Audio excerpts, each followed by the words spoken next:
ఓ దేశాన్ని పరిపాలించేవాడికి దమ్ము ఉండాలా, ధర్మం తెలియాలా, సైన్యం యొక్క శక్తి తెలియాలా, ప్లానింగ్ ఉండాలి.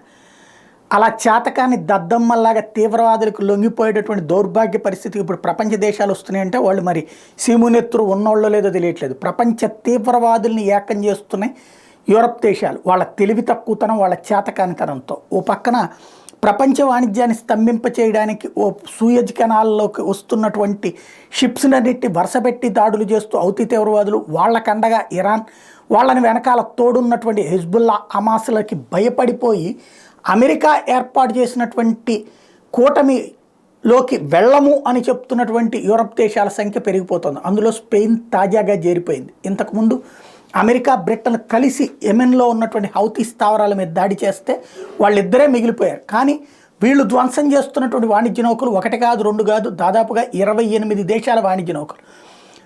ఇప్పుడు కాస్త న్యూజిలాండ్ వాళ్ళు ముందుకు వచ్చి మేము కూడా ఆ బృందంలో చేరి దాడుల్లో పాలు పంచుకుంటామని చెప్తున్నారు. కానీ స్పెయిన్ లాంటి వాళ్ళు మాత్రం వాళ్ళ పార్లమెంట్లో తీర్మానం పెట్టి ఇందులో మేము పార్టిసిపేట్ చేయకూడదు అని డిసైడ్ చేసుకున్నారట. మరి వీళ్ళు ఇంకా దేశాలు నడుపుకోవడం ఎందుకు అర్థం కావట్లా.